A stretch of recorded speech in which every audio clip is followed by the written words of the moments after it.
Hola de nou. Benvinguts a tots i a totes a una nova entrada del canal. Avui us parlaré de l'Allium cepa, o ceba comuna, que té un munt de propietats. La ceba estimula nombroses funcions orgàniques, ja que és diürètica, cardiotònica i hipoglucemiant. També té propietats antisèptiques i himenagogues, és a dir, que regula el cicle menstrual. Redueix, igual que l'all, l'agregació plaquetària, amb el que disminueix el perill de trombosi, així com els nivells de colesterol, triglicèrids i àcid úric a la sang.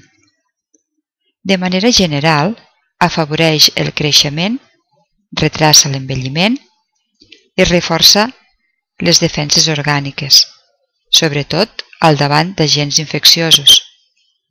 Les indicacions terapèutiques de la ceba són les següents: edemes, oligúria, que és l'escassa formació d'orina, congestió dels òrgans pelvians a la dona i prostatisme en l'home, malalties infeccioses, convalescències, astènia, trastorns cardíacs, hipertensió, arteriosclerosi, refredats, grips, bronquitis i tos, digestions lentes o flatulència per hipocloridria, que és la disminució dels sucs gàstrics.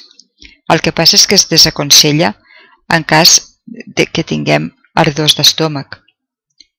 També es fa servir en fermentacions intestinals, per el restrenyiment o per paràsits. Funciona molt bé en casos de nerviosisme i insomni i depressions menors com a ajudant. Es fa servir també en diabetis, reumatismes, obesitats i cel·lulitis. Així doncs, la ceba és fantàstica per a la nostra salut. I bé, aquí acabo el vídeo d'avui. Espero que ho pugueu difondre i moltes gràcies. Fins una altra. Adeu!